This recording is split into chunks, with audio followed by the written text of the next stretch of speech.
Hello, dear people. Good morning.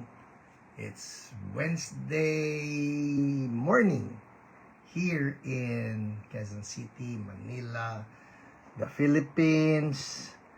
And this is Wednesdays with PH. Kumusta po kayo? Isang maulan na umaga sa amin na nandito. Sa inyo ba maaraw? Ang daming labada. Ewan ko sa inyo kung marami kayong labada. Ang daming labada. Madaling maglaba, mahirap magpatuyo. Hello, Terry Huang, you're number 1. Magandang umaga sa'yo. Alright, who else do we have here? Yeah, we have people on board na. So, I'll just wait for your greetings and then I can greet you back. Alright? Sige, may mga nakikita na akong is-watching dyan. At ano ba maikikwento ko sa inyo? Kung hindi ulan. And, well, it's been a glorious week kasi maulan o maaraw, palagi namang glorious si Lord. Diba? Hello, Josie Zapanta, good morning. Joan Coronel, good morning. Hi, Ate Lulu Getline. Good morning. Shalom. Doktora Mayra Sukgapuz. Hola. Buen dia. Buen dia ba yun? Sige. Buen dia, no? Parang nasa Makati yan eh. Hi, Bebe. Good morning. Helen Cabalsa. From CSB Taytay. So good to see you here. Yan. Uy, we have 26 people na. Ang bilis natin ngayon, ha? Mukhang maaga tayo nagsibangon. Sige, maganda yan. That means that we can start earlier with the word and hopefully, probably, and earlier as well, no? Last week, lumagpas ako parang 11:35. I'm really aiming for 11:30 that everything is done by 11:30. Subukan natin ngayon, alright? And we will be finishing up, no? Sa mga nakasubaybay the past 2 weeks, we've been studying this particular story in the life of the Apostle Paul. Blessed na blessed ako ron. Hello, Glenda Unidad. Good morning. Sarah Park. Pagbalik namin dito sa Korea, umabot ng 42 degrees. Oh my goodness. Oh my goodness, ang ginaw naman. Ay, wait, you're talking of 42 degrees Celsius. Ang init naman. Naku, kawawa kayo dyan. Mas malamig dito sa Pilipinas. Hello, Faith Augusto. Good morning. Candy Montilla. Good morning. Erlinda Cortez. Nakakamiss po kayo. Nasaan ka, Erlinda? And Ate Annabelle, World City Medical Center is here. Hello sa lahat ng staff na nandyan. God bless you all. PL Mendoza from South Carolina. Presi, yan. Presi. Babae si PL. Hi Elsa Tam, good morning. Sukdulang pinagpala. Ay, ikaw na. Ikaw na. Matinding pangalan yan. Pero sa totoo lang, sukdulang pinagpala, so blessed ka eh. Diba? That's the Tagalog. So blessed. Sukdulang pinagpala. Happy birthday po. At happy anniversary sa inyo. Alam ko, diba, magkasabay yata tayo. Madel Marqueses, blessed morning. Tagging people. That's so good. Yan, keep on tagging your friends, loved ones that you want to bless. Hello, Sorina Santos. Magandang umaga. Namiss ko yung mga greeting na yan ng Cardona. JP Ramos Cabral, isa pa yan. Namiss ko rin yung greeting na yan. Maulang umaga sa'yo. Nasa Batangas ka ba? Hello, Richard Lifong from Deparo. And Joy Zambrano. Happy belated birthday. Thank you so much. Celia Mendoza, good morning. Candy. Hoy, sabi ko, ikaw si Candy. Alright, nice to see you here. Oh, hello daw, Lolet. Gemma from Marilao, Bulacan, Au Morales. Salamat po. Yeah, tumatanggap pa rin ako ng greetings. Ang totoo niyan, I made a thank you statement sa Facebook just last night.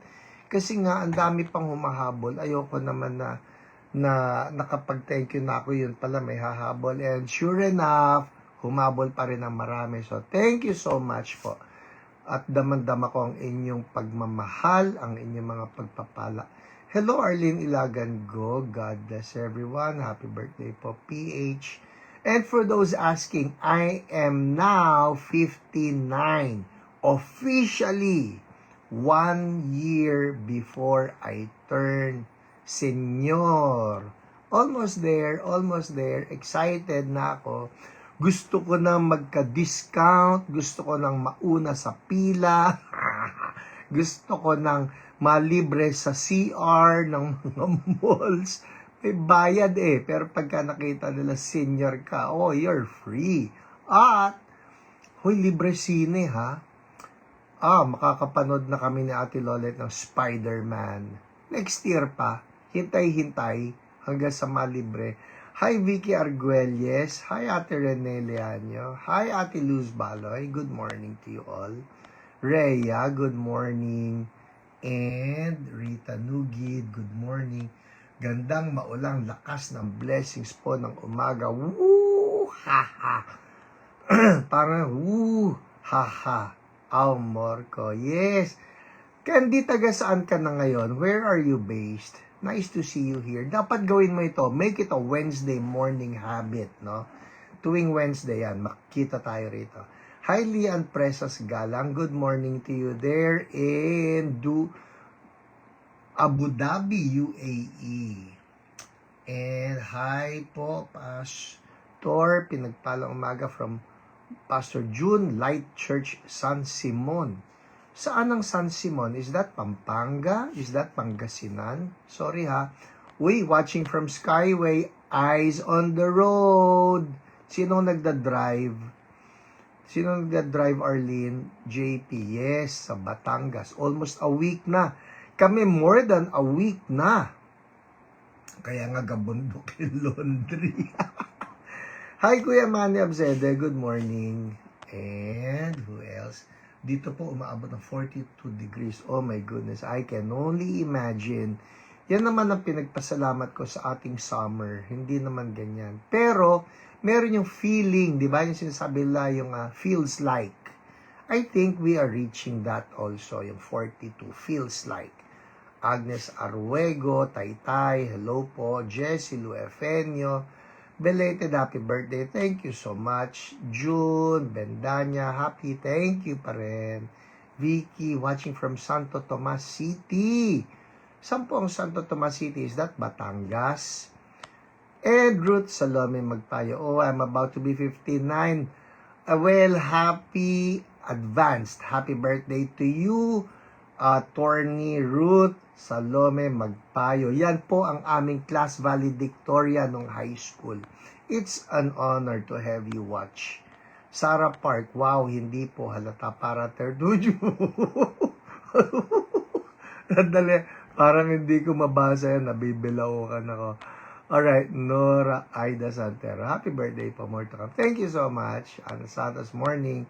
Dondet watching from LB, the land of the bathrooms. Lolet Pangilinan. Good morning po, Paige. Good morning, Ate Lolet. Elaine Grospe, gandang umaga po. Morning, Pinsan. Grace Crisostomo, great morning. And Christine Singh. Uy, nakakatuwa ka naman, Christine, ha? Suki ka na, ha? I think I've seen you for the past 4 weeks. Tama ba? And Weng Ramirez, Jobs Garo, Ruth Katakutan, good morning to you all. Ay people, you don't want to miss itong ating pag-uusapan. So, just be sure you tag your friends.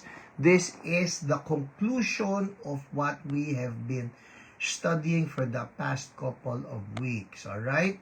Game! Viaru watching while I'm at work. Uy, thank you ha. Huwag ka magkakamalis dyan sa mga inaaprubahan at pinipirmahan mong cheque. Next naman, cheque. Grace Gabriel, hello, Melay, and Tere. Uy, hello sa inyo. And Vicky Arguelles from Batangas. Alright. Good. Justin. Hello, Justin. Yan, eyes on the road si Justin para si Ma'am Arlene ay makapag-type ng tama. Okay? Sobrang init po dito, less than 1 hour po, tuyo ang mga labahan. Hay, papadala namin sa inyo mga labada namin. Pakituyo naman, please. Hello, Erwin Dior, good morning. Alright, naubos ko rin, finally. Hello, Dr. Nerissa and Tupaz Estolano, MD, pediatrician, and Romy Barcena. Good morning. Alright, game. Go get your hard copy Bibles. At for this particular study, I'm using again my The Voice version Bible, not The Voice. I love this version. Sabi ko nga, if you can get your hand on a copy, although hindi na nila piniprint ito. It's published by Thomas Nelson, if I'm not mistaken. Yeah, Thomas Nelson Publishers. Ang ganda po ng The Voice Bible. And we are looking at the story of the Apostle Paul in Acts chapter 27. And before proceeding, let us pray. Lord, salamat, magkakasama uli kami. Salamat for Holy Spirit. Salamat for the freedom to study your word and learn from it. And Lord, not only learn from it, but truly apply it in our lives. Lord, would you just speak to all of my brothers and sisters, those who are watching live right now and those who will be watching later on replay. Oh Lord, let your word be alive in all of us. In Jesus' name, everybody say, Amen. Amen. Hello, Pastor Felipe. Kumusta po kayo diyan sa may kalumpit? Okay. So, for those of you who were not able to join us the past couple of weeks, ang pinag-aaralan natin nasa Acts chapter 27. So, please, open your Bibles right there. Hindi ko kayang basahin ng buo itong storya dahil mahaba po ito, pero ito yung summary. Si Paul, the great apostle, was arrested in Jerusalem. Mababasa niyan sa latter part ng Acts, no? Probably starting with Acts 22, mga ganyan. So, mahaba-haba yung istorya, pero ganito yung summary niyan. Si Paul, pinag-iinitan na siya ngayon ng mga Jewish religious leaders because he has been very successful in winning so many Jews to Jesus. So, pinag-iinitan siya, and finally, they found an opportunity to arrest him nung nakita nila si Paul na nagwo-worship sa temple in Jerusalem. Alright? So pagka-aresto sa kanya, nag-create sila ng mga imbento na charges, imbento na accusations against the Apostle Paul.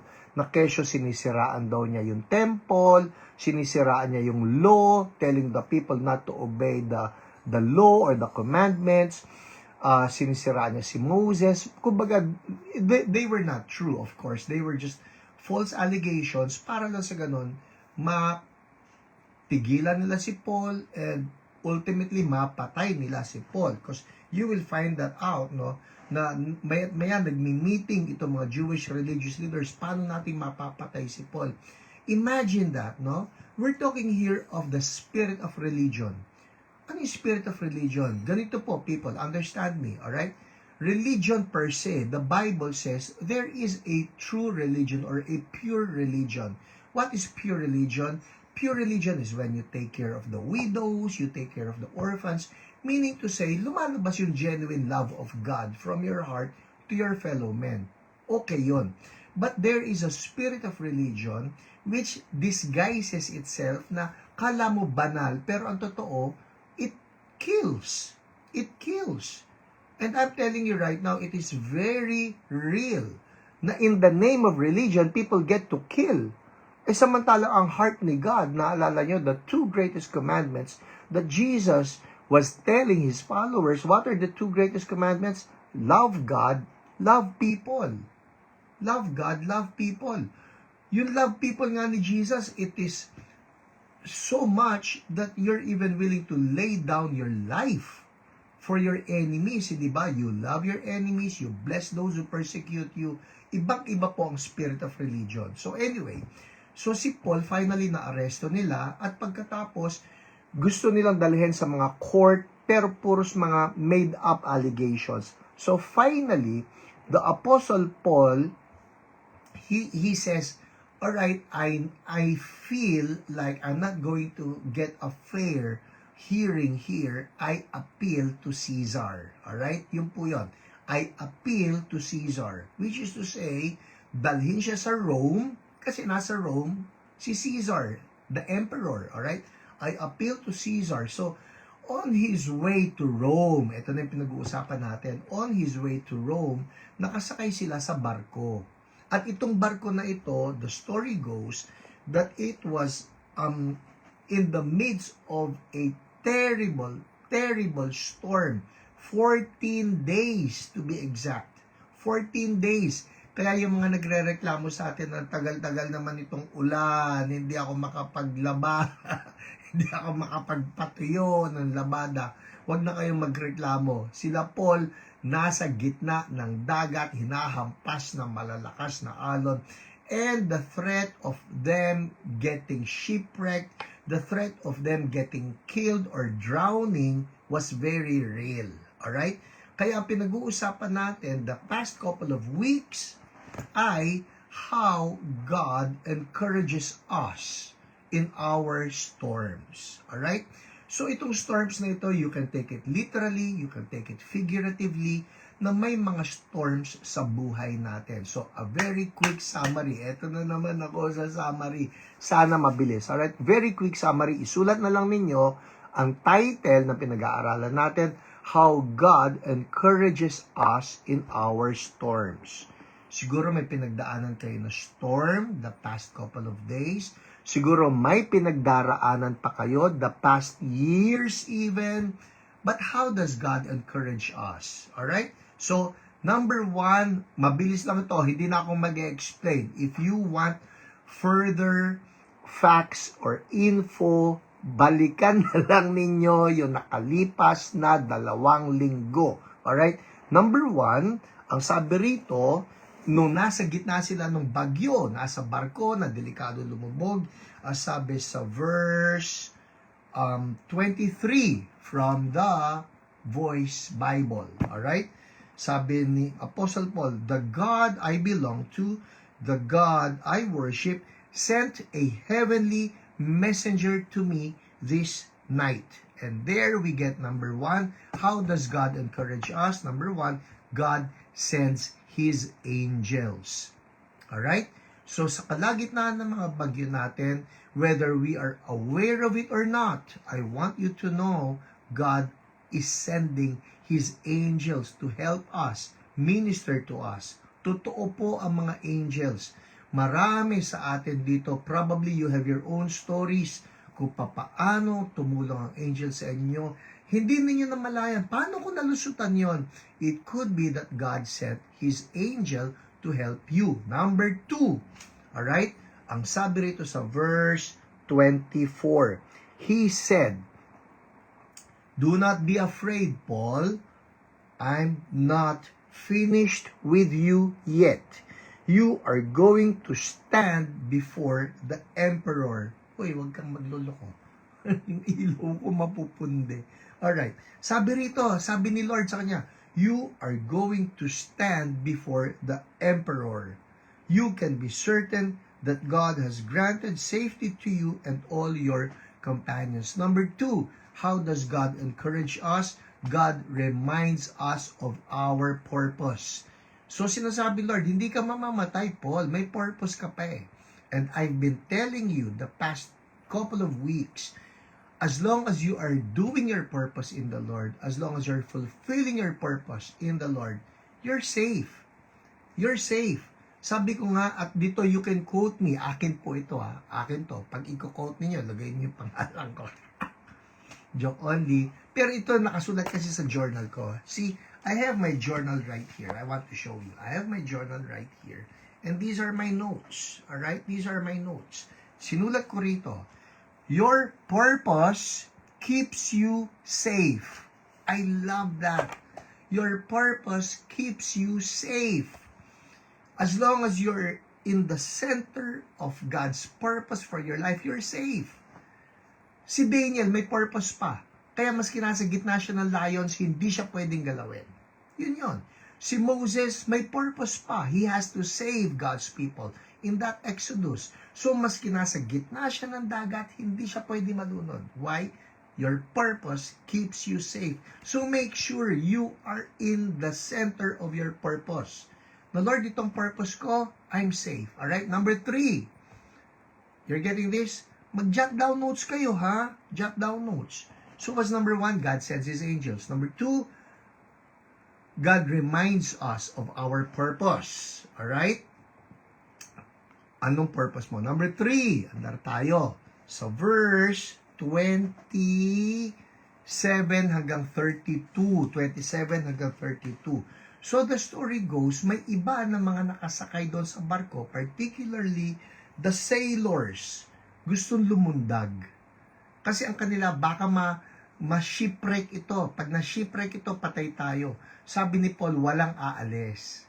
Walang lulundag. Pag walang lumundag, lahat tayo ligtas. And I get the third lesson here. How God encourages us. Number 3 is that unity is a must. Come together. Magkakasama. Kasi po, parang church lang yan. Pagka church, you're all united, you're good. Sabi ng Bible yan di ba? How good, how pleasant it is when brothers dwell together in unity. So how does God encourage us? You be united with people who are of the same purpose. Kaya as a church, halimbawa, it's always good be in fellowship. Kaya ako po, although yes, I'm using the online, I still highly encourage people, huwag ka lang online. It's good to have face-to-face meetings. It's good to be in a connect group. Why? Because that solidarity with people who are of the same fire will keep you on fire. Alright? Alright, number 4. Summary pa lang to ha, ng mga nakalipas. Number 4, yun nangyari dito sa verse 33. Basahin ko na verse 33. Sabi ni Paul, alright, sabi niya,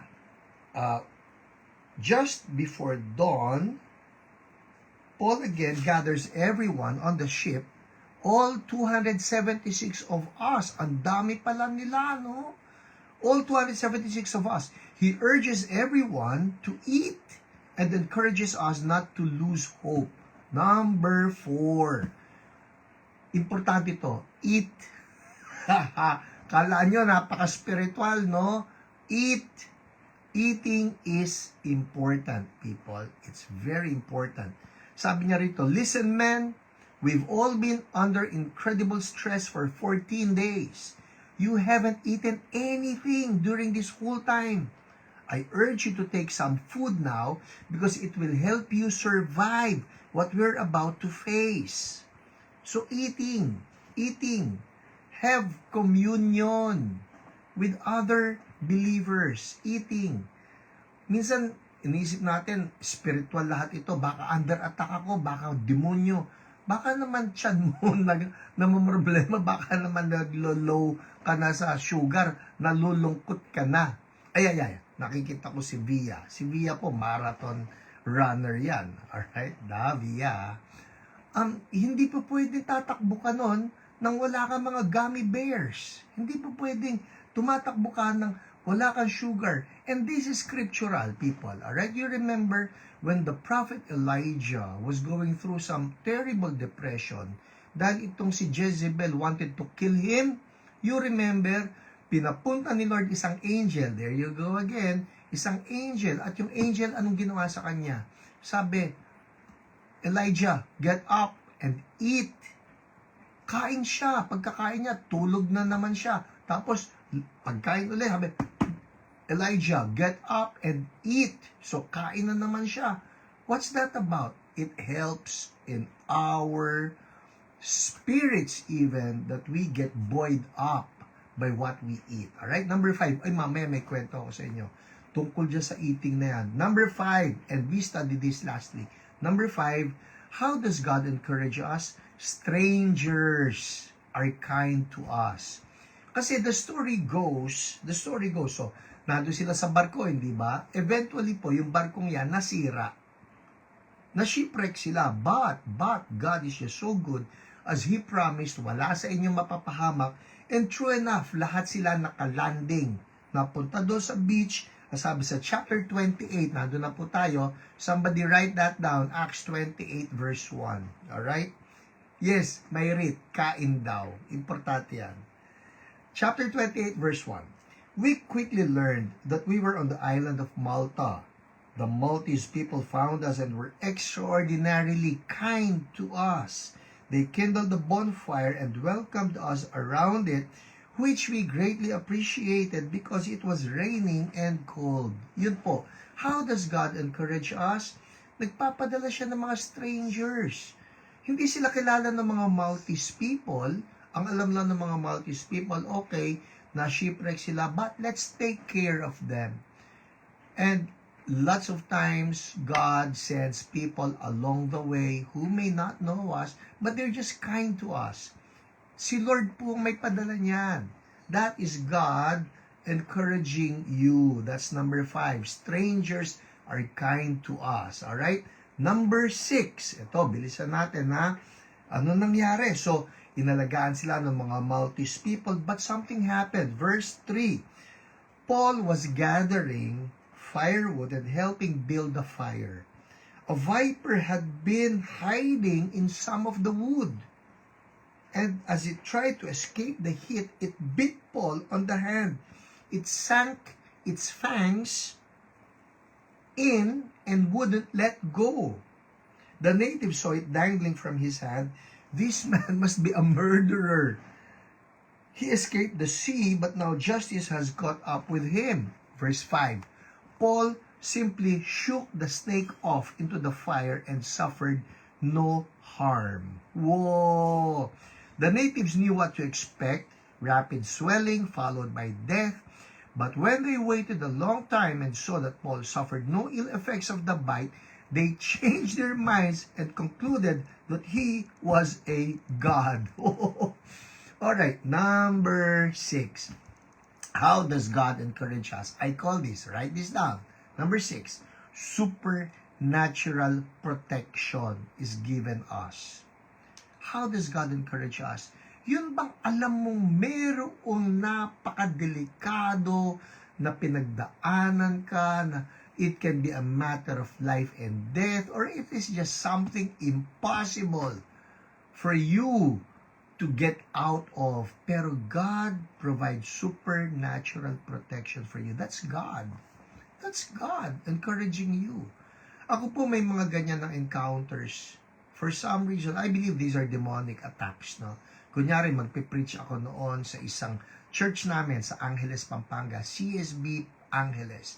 At ginanap nila yung anniversary sa isang barangay hall. It was raining hard.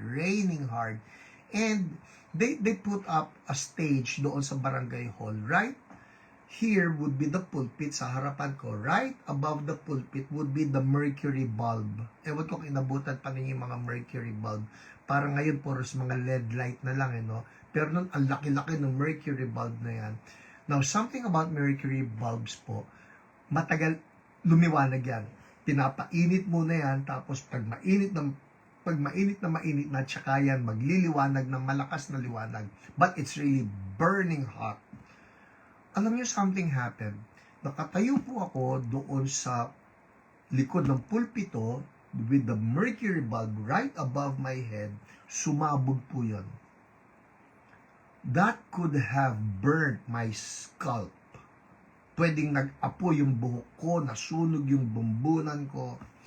But something happened. I moved just a couple of inches to the right while I was preaching. I moved a couple of inches to the right.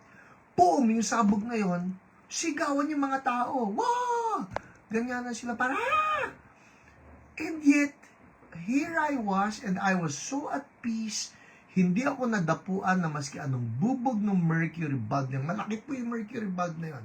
Hindi ako nadapuan. I was unharmed.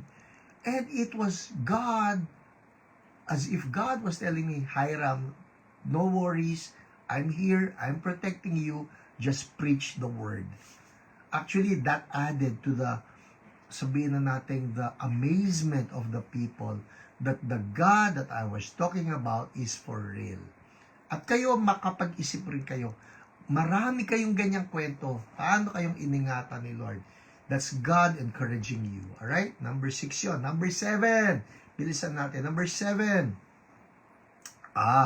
So, nakita nila, ay, hindi tinablan si Paul. Kinagat siya ng ahas, hindi siya tinablan. Verse 7. Ito na, nagbago na. They changed their minds. Kanina na sabi, murderer siguro itong taong ito. Hindi nakatakas sa justice. Yan, kita mo, pati ahas, hinahabol na siya. But they changed their minds, concluded that he was a god. So ito na ngayon yung pananaw nila, uy, kakaiba itong taong ito. Verse 7. The leading man of the island, Publius, owned large amounts of land. Near this beach, Publius received us and hosted us for 3 days. Eto na. Publius's father was sick, bedridden with fever and dysentery. Paul visited the invalid and prayed for him, placing his hands on Publius's father. The man was cured. Whoa! Soon, people from all over the island who had diseases came, and they were cured as well. How does God encourage us? Number 7, God opens doors. God opens doors. Na, ito yan mag-iisip ka, hala, ano ba naman, na shipwreck na nga kami, ang ginaw-ginaw dito sa island na ito, and then God provided the strangers. Tapos nagkukuha ka ng mga kahoy para pandagdag sa bonfire, and the snake bit you. Ano ba naman ito? Puro na lang challenges. Hindi ka naman tinablan ng kagat ng snake. Ito pa, dahil nakita nila na hindi ka tinablan ng kagat ng snake, suddenly, you have a platform for the supernatural. Wow! Parang ganito yan Kung hindi nakagat ng snake si Paul, would the people listen to him? Kung hindi siya yung hindi tinablan, alright? If he was not bitten by the snake and then he came out unscathed, unharmed, kaya nakinig yung mga tao, pakinggan niyo, matindi yan. Hindi tinatablan ng ahas yan. And then, God opens doors. Minsan yung tinitingnan natin, hala, ang pangit naman, hala, malas naman. For all you know, those are the doors that God is opening for you, kaya nangyari yon. Diba? Parang yung kwento po ng isang pastor namin, si Pastor Mavic. Yung nandun siya sa barko, yung barko nasunog. And then the alarm over all the people. Pero it was while the people were alarmed and while the people were fearful na masusunog yung barko, that was actually the opportune time. Nag-preach ito si Pastor Mavic. And the people received Jesus as Lord and Savior. So, God opens doors. It's an encouragement. And finally, number 8. Matatapos ko to. Konti na lang. Alright? Lumagpas na ako. 11:33. I love this. Number 8, eto na, verse 10 down to verse 15. So, people came from all over the island, pinagaling sila ni Lord. And verse 10, we stayed on Malta for the next 3 months and were treated with great honor. Oh, wow. When spring arrived, we prepared to continue our journey on a ship that had wintered there, an Alexandrian vessel with the twin brothers as its figurehead. The Maltese people showed us a final kindness as we departed. They came with all the provisions we needed for our journey and put them on board. We set sail from Malta, stopped first at Syracuse after 3 days, etc., etc. Sabi rito, jump tayo, verse 14. So finally, nakalanding na sila sa Rome. Whoa! See, God will bring you to your point of destination. Wow! Sabi rito sa verse 14 we found some believers there and they invited us to stay with them for 7 days. Then we reached Rome. Hallelujah. The believers from Rome heard we were coming, so they traveled out to meet us at the forum of Appius and 3 taverns Paul thanked God and felt encouraged to see them. I love it. Number 8. How does God encourage us? Fellow believers come to encourage. Ang ganda nito. People, I'm talking to you right now. Some of you are wondering, Lord, will I ever get to my destination? Lord, yung assignment ko ba matatapos? Lord, will I ever be successful? Ang dami pong pinagdaanan ni Paul. Ang dami niya pinagdaanan ng mga bagyo. But finally, he reached his destination, Rome. And I want to encourage you right now, stick it out with God. Stay with God. And God promises you will reach your destination. The 8th way that God encourages us, He brings fellow believers. Nagdatingan ni fellow believers sa Rome. Sabi lang, Paul, we're happy that you're here. Alright? Now, bago tayo maghiwa-hiwalay, para namang magkakalayo no? Pero bago tayo magkahiwa-hiwalay, I just want to encourage everybody. God has a purpose for you, and He will fulfill that purpose as long as you stay with Him. You stay with Him. Alright? And God will keep on encouraging every one of us. Kaya huwag kayong bibitiw. Last word, isulat nyo na lang dyan. Bawal bumitiw. Alright? Bawal bumitiw.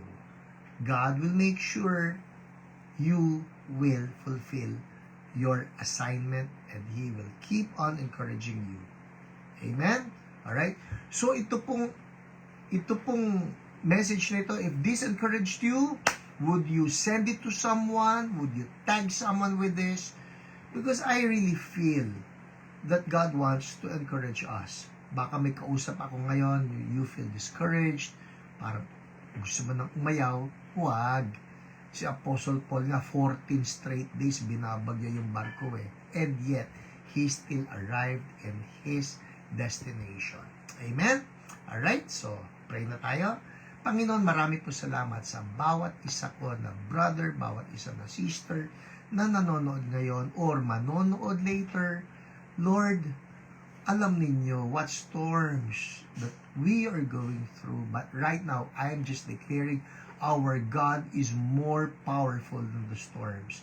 Our God is in charge, and He will cause even all of these storms to just fall in line with His plan. Lord, sabi niyo, all things work together for good to those who love you and who are called according to your purpose. Oh Lord, we love you, and we want to fulfill your purpose. So Lord, let all things work together for good. In Jesus' name, we declare this. Amen. Amen. Christina Kayabyab, yung istorya mo, I might be sharing that sometime soon. Alright? With your permission. Well, people, that's it for us today. Uy, don't forget this, ha? Para sa ganon, nasisimulan nyo, make that or put that alarm. Wednesday, 10:55 para sama-sama ulit tayo next week. I'll see you all. Have Have a sunny day later. God bless everybody. Bye.